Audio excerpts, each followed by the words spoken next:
right. Positive Svima, right? My name is Minko Gechev. I am the product and developer relations lead for Angular at Google. So pretty much my role is to figure out what we'll be building on the Angular team, how we'll be evolving the framework and why, and how we're going to share this with developers. So today in this presentation, I'm going to share more about the state of Angular. We have been making a lot of advancements in the framework, and today we're primarily going to cover our advancements in the reactivity model of Angular and also in our hybrid rendering. So the framework has been going through a lot of evolution, and the community has been calling this the Angular Renaissance. It is just this rapid development and change of Angular in order to be prepared for the next 10 years. And I have been spending a lot of time reflecting what this Angular Renaissance actually means, and I was able to digest it to these two words, like innovation and commitment. There has been certainly a lot of innovation happening in the framework itself and also in the community. We have been working on a new reactivity model with signals, working towards making Zone.js optional, evolving the framework with deferrable views, partial hydration, and many more things that I'm going to cover in the next couple of minutes. And also the community has been responding to this with a lot of cool stuff. We have a meta framework for Angular, we have all these cool state management libraries that are already adopting signals, and the broader JavaScript ecosystem is building more integrations with Angular. And there has been something special about Angular itself. Like, we're a very product-driven team. We are very developer-centric, so in the core of every single decision that we make in Angular, on the Angular team, we take into consideration all this feedback that we have been receiving from developers at conferences such as the one today, from GitHub, social media even, many other interactions, customer interviews, and trying to figure out, based on all these signals, what would be the best way to develop the framework further. There has been also a lot of commitment of individual members of the community. We have a lot of examples of people who are part of the team, now they left, they're doing something else, and they're still involved in Angular, or vice versa, people from the community who has been part of the community for many years now. Like, personally, I started contributing to the Angular community back in 2012 or 2013, and now 12 years later, I'm part of the Angular team, and I continue doing Angular. So it is pretty fascinating, this culture that we have in the Angular community. There is an independent group of filmmakers who actually figure out, notice all these advancements in Angular and this special energy and culture that we have in the Angular community, and they're currently working on an Angular documentary. These are the same people who developed the TypeScript documentary. They worked on some other documentaries in the past for other frameworks. And the Angular documentary is currently in production, so should be out later this year. I'm pretty excited about it to see how the story that they tell. So everything that we do on the Angular team is with one purpose. We would like to just enable developers to build web applications with confidence. And we're doing that by focusing on performance. We would like to make sure that we're delivering a framework that enables you to build fast web applications. Also, we would like to make sure that we're providing a good developer experience so that we do whatever is in our control zone to make sure that you enjoy using Angular. And our core value is also to deliver everything in a backward compatible and a reliable way. We're in a unique position at Google where we have the Google monorepo, and we're syncing every single commit from GitHub to the Google monorepo so that we can verify the stability of Angular, and this way ensure smooth update paths. I'm going to cover a lot of updates around performance and developer experience today, but before that I wanted to share some news about Angular. I'm sure you have all heard about signals. Signals have been one of the kind of flagship features that we developed lately, and people have been pretty excited about it. Not only outside of Google, but also inside of Google as well. So at Google, we have two main frameworks for web development, Angular and another internal framework. It is called Wiz. It was originally developed for a product that's no longer active, Google+, but the framework itself survived. And Angular has been historically more focused on building more highly interactive or more enterprise-like experiences. You can think like Google Analytics is a good example of an Angular app. And Wiz on the other side of the spectrum has been used more for latency-sensitive applications. So Google Search is a great example for a Wiz application. Also, Google Photos, Google Drive, they have all these billion user products that are pretty much using Wiz right now. And we noticed that over time, developers using Angular, they wanted some of the Wiz features. They wanted the performance of Wiz. And developers using Wiz, they wanted the developer experience of Angular. So we started building the same features in these two teams. And at a certain point, we started wondering, like, why are we duplicating so much work? Can we just collaborate closer together and out of these frameworks, eventually build one in the future? So that's how we started working together. And the first project that we collaborated on was introducing a new reactivity model to Wiz as well that is entirely based on Angular signals. YouTube, they were going through a rewrite from whatever they were using before to Wiz. And for their rewrite, now they're using Angular signals. They noticed significant improvement in a lot of their performance metrics. For example, on smart TVs, they saw 35% better input latency with YouTube Living Room. And YouTube mobile web now achieved 60 frames per second when scrolling for like shorts, for instance. And compared to the jittery, like 25 frames per second or so with their previous virtual DOM-based rendering.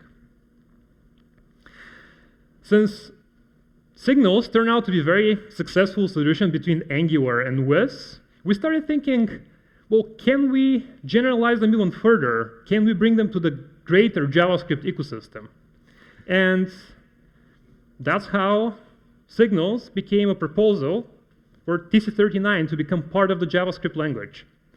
So currently, Angular is collaborating with Wiz, additionally with Svelte, Solid, Vue, React, and other frameworks in a combined joint effort on how we can introduce signals to the JavaScript language. They're currently at stage 1, and the reference implementation is based on Angular signals. So that's because Angular signals prove that it could be first used across multiple frameworks, and also it is used at the biggest scale compared to all other signals implementations, with YouTube having over 1 billion users. Now, I've been hyping up a lot signals. Now, I would like to talk a little bit about how you can use signals. In Angular, we introduced a couple of different signal APIs that are currently in developer preview. Signal queries, signal inputs, model inputs, and new outputs that are not signal-based. So signal queries first. That's pretty much how you can query your view. That's how you can query the view or the content children in your component. Significantly more compact way compared to before.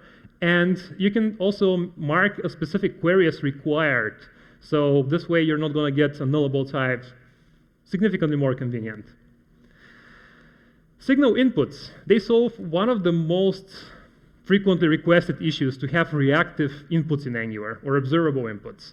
I remember leaving a lot of comments there and eventually closing this issue when we started figuring out how we're going to make inputs observable. And here is how you can declare a signal-based input. Just using the input function, you can also mark it as required. In order to provide an equally good output experience, we developed also a new output-based API that is not signal-based.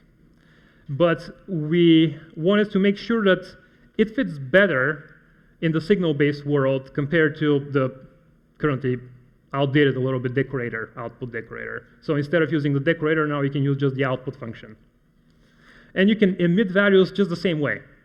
One detail about the output API is that this event emitter now, it is no longer dependent on RxJS. So we're slowly reducing the dependency on RxJS in the framework by also improving the integration with RxJS. I'm going to talk about it in a little bit. Model inputs is an API that provides two-way data binding.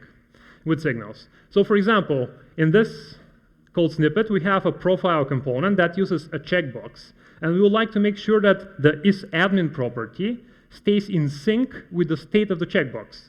So when we update the checkbox, when, let's say, it gets checked, we would like to update the isAdmin property to true.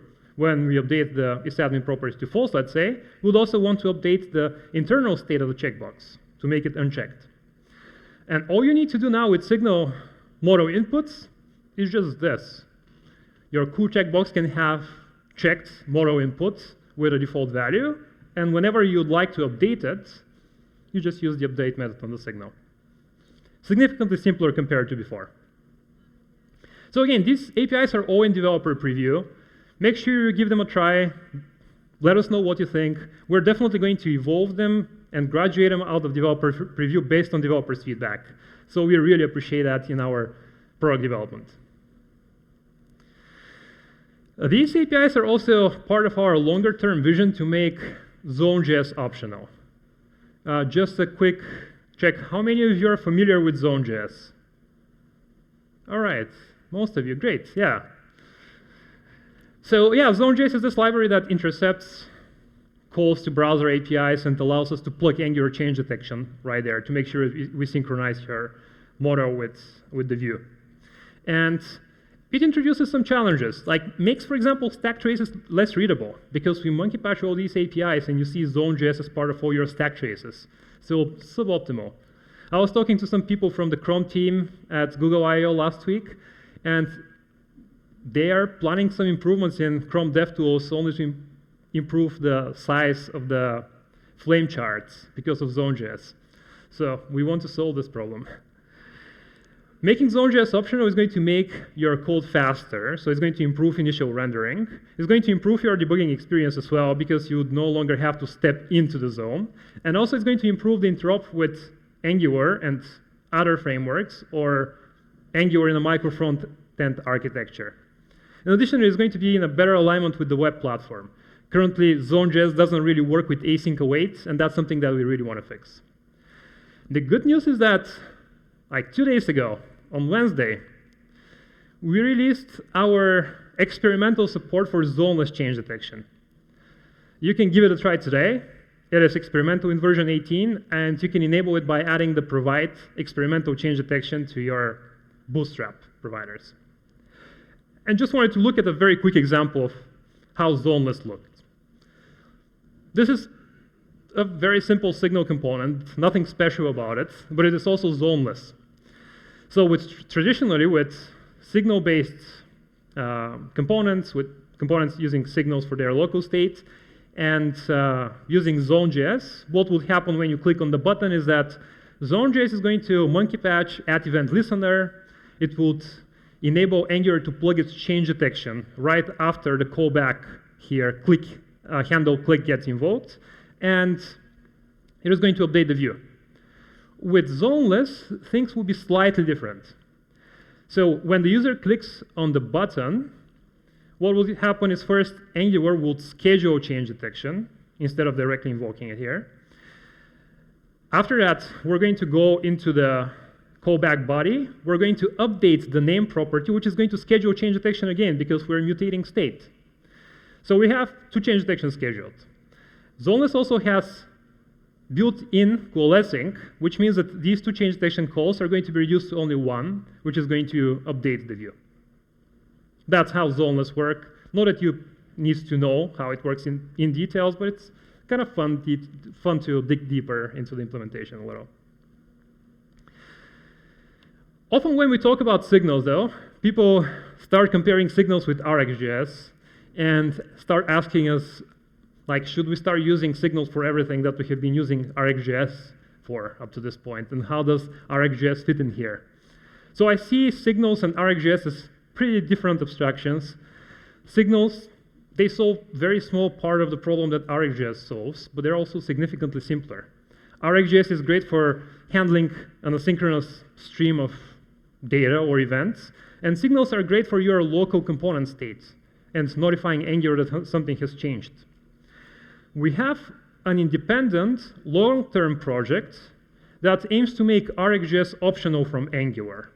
And here by optional, I mean that we would like to enable you to use Angular and all of the features of the framework without strictly depending on RxJS.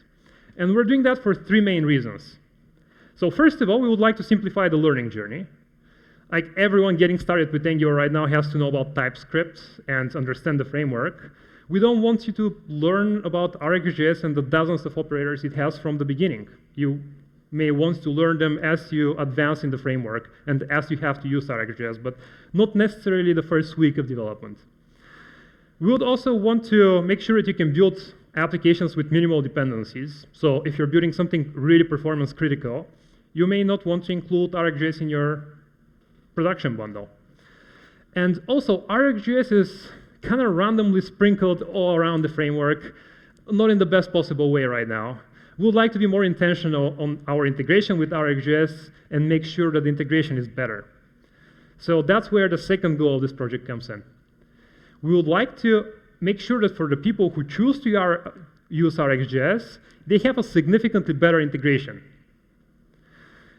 That's why we have this Angular/core/RxJS interop package that aims to provide some helper functions that provide better integration with RxJS. For example, an input here, we can convert it to an observable, and we can have observable inputs. Or we can have an output that we can convert to an observable as well. There are a couple of other such functions as well that you can have a look at in the interop package. All right, that was everything about signals for now. Now I would like to talk a little bit about our control flow, new control flow, because it is a really good example of this developer-centric product or like Angular evolution that I talked about at the beginning. And wanted to share with you how we decided to build it and how we shaped the API. So in fact, when we decided to build the control flow, we were actually not thinking about control flow at all. We were prototyping our signal APIs, and we hired a bunch of developers with different backgrounds, some specializing in React, others in Vue, others in Svelte, and with different levels of experience, more beginner developers, advanced, mid-level. And we asked them to implement a simple application with Angular and signals, and we saw that all of them struggled just iterating over a number of items because NG4 was not very intuitive for them. And a lot of them actually got stuck and they couldn't complete the assignment because of that. So we wanted to improve it. And we came up with a proposal for a new control flow syntax that is kind of more intuitive and closer to JavaScript. We ran an RFC, or request for comments, on GitHub, and we got hundreds of comments. People love syntax. I love syntax myself, so we all have a lot of opinions about syntax. And one of these proposals from the community contained an alternative control flow syntax that people loved. We liked it too, so we ran developer surveys. We received about 12,000 responses, and we compared our control flow that we came up with compared to the community proposed control flow in order to figure out which one would be better fit for developers. And developers voted for the community proposed syntax, so we ended up adopting it. That's how we are building Angular collectively together. And here is how it looks like. It is very close to JavaScript. It has better tooling support and better type narrowing. And also, we use the opportunity to improve the performance of our list diffing algorithm. So this positioned us pretty well in the JS framework benchmarks. All right. Vue.com, they started using the new control flow, and they noticed about 1 second improvement for some of their pages and reduction of their largest contentful paint, which was honestly a surprise for us. We knew we improved the performance, but we were primarily targeting developer experience here. And you can try the new control flow. Actually, you can use the new control flow, which is now stable in version 18, by using the schematics in the Angular CLI. Just run ng generate @angular/core:control-flow. And this is going to automatically refactor your project to the new control flow syntax.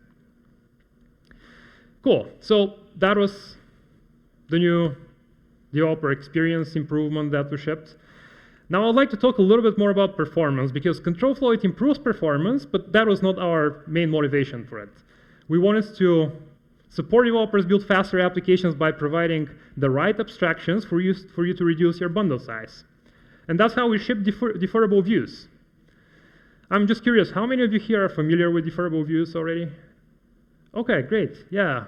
And how many are using them in production? Cool. Yeah, so you shouldn't have been using them in production until Wednesday. But, well, they have been very stable, even though they were in developer preview, so I don't blame you. That's my favorite feature as well. Deferrable views allow you to wrap part of your template in a defer block, and the Angular compiler is going to automatically extract this part of your template and all of its transitive dependencies into a separate chunk that is going to be lazily loaded and rendered. You can also specify a placeholder. This placeholder is going to be shown until the framework downloads and renders the deferred content. And there is an error block in case something happens, network error. So that's it. It's pretty cool. I love it because it's so simple and it manages a lot of complexity under the hood. It can manage all your loading states, and here in this case, all the interactions with intersection observers. So the meaning of this control flow block here is wait until the placeholder enters the viewport, and when it does, download the component and render it on the screen. And the alternative in JavaScript would be a couple of hundreds of lines of code. So, Vue.com, they also used this control flow before it was production ready. And they noticed 50% decrease of one of their production bundles. All right, so we also invested a lot in hybrid rendering. And Virgin Media started using hybrid rendering in their applications. They noticed 72% improvement of their largest contentful paint. And they were not the only ones using it, though. In version 17, we noticed that there was about around 30%, I think, growth compared to version 16 in the usage of the Angular's hybrid rendering, mostly thanks to the improvements in our build system there. We started using Vite and ESBuild, working closely with the Vite team to make sure that our integration is as robust as possible. Vanguard, they started using this new build system, and they have 3 times faster builds. So I would strongly recommend you to update to the new build system. Should be mostly straightforward, should be completely straightforward for client-side rendered applications, just updating a property in Angular.json. And for server-side rendered applications may require slightly more work, but should be mostly transparent as well. Here is an update guide on Angular.dev. Another thing that we noticed in version 17 is that 76% of applications with hybrid rendering from HTTP archive are also using hydration. And they have been benefiting from it. We looked at their core web vital metrics of all these applications in HTTP archive, and we saw that most of them, the 60th to the 80th percentile, are having 200 milliseconds faster largest contentful paint. And just a reminder what hydration is. So when the browser sends a request to the server, let's say, would render your application and would return the HTML of your app. And it would reference a bunch of scripts. The browser from there would download these scripts, your Angular application. It would execute the application. It would make it interactive. So you would be able to start engaging with your application. But there is one tricky thing here. Between the time the browser has downloaded the HTML and has rendered it on the screen and it made the application interactive, the user might be trying to do something with the app, but the application would not handle any events, right? So it would get into this scenario here. We'll be clicking on add cart and nothing would happen until the application eventually becomes interactive. And these events, they could be completely lost. So here is where we got some inspiration from Wiz. Wiz has been innovating in the server-side rendering space since 2014 or so, actually maybe a little bit, actually way earlier before that. And they have something called JS Action that can handle event recording and event replay. So what JS Action would do is what I show here on this slide. So when the user starts clicking, JS Action is going to start recording these events, and when your application becomes interactive, it is going to replay them. So we end up with 4 items in the shopping cart. And this application has intentional loading delay. This event replay functionality has been used in Google search for, I don't know, like over 10 years now. And it is now part of Angular. It is, in fact, in the Angular monorepo. So if you would like to make an improvement in Google search, you can open a pull request to Angular. You can use it with provide client hydration with event replay, and it is currently in developer preview. So make sure you give it a try. There is one more improvement we can do around hydration. We don't have to make it eager all the time. So when the server renders your application and you get all this HTML, we can render the HTML, and we don't have to download the JavaScript associated with it at all. We just need a single JS Action or event dispatch library that would capture events. When the user starts interacting with the application, we can capture the event. We can figure out what part of your application is responsible for handling this event, and we can download this part of your application and replay the event. So this way we can download just a fraction of the JavaScript required for handling your user events, for like rendering your application, and we're going to significantly improve performance. This is called partial hydration or fine-grained hydration. Some people call it progressive hydration. There is a variation of this called resumability. Whatever you call it, we are actively working on it, and we have a working prototype, but we would like to make sure that we know what exactly should be part of this initial version. So we're currently working with partners. If you're building a large-scale, performance-critical application, make sure you reach out to us at devrel@angular.io. We would love to work with you in order to define the future of partial hydration. So we would really love to collaborate. All right, so with all these advancements happening in the framework, we have been seeing also a lot of advancements in the community as well.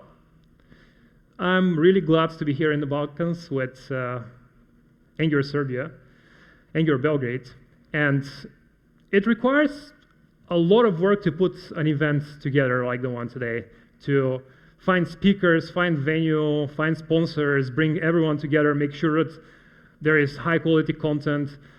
So just wanted to give a round of applause to the organizers. It has been great to be here.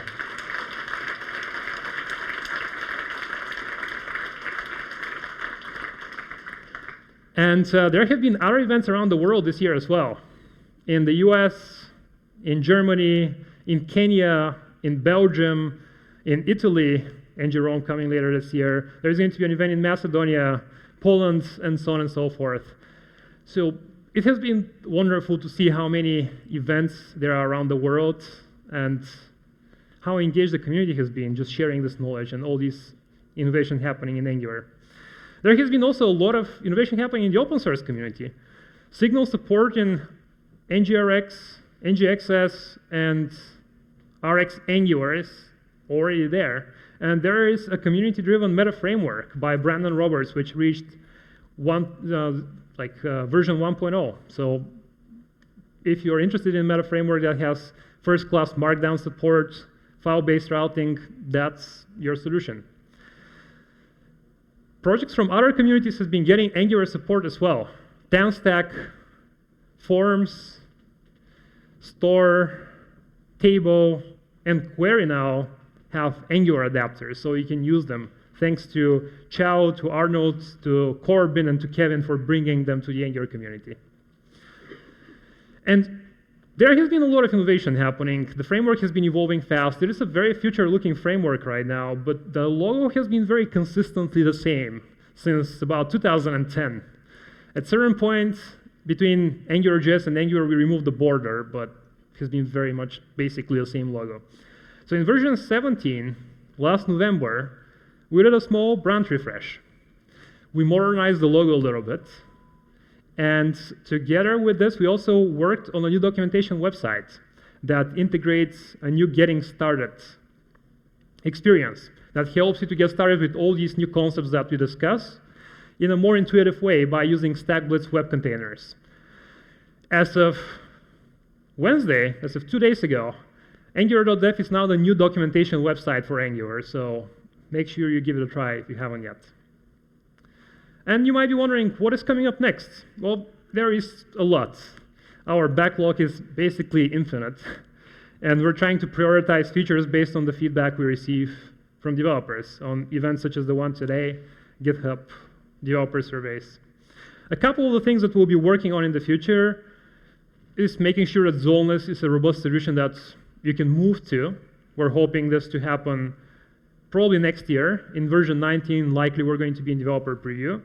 We'll be working on local template variables, streamed server-side rendering, hot module replacement, improvements of the component authoring experience.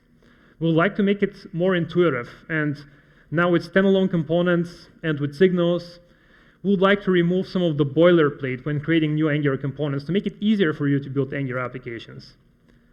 And all of these features, they're focused on making sure that you can build performant applications with great developer experience while also delivering them in a stable and reliable way. That's pretty much everything I had for you today. Thank you very much, and would love to chat with you throughout the conference. Yeah, alles klar.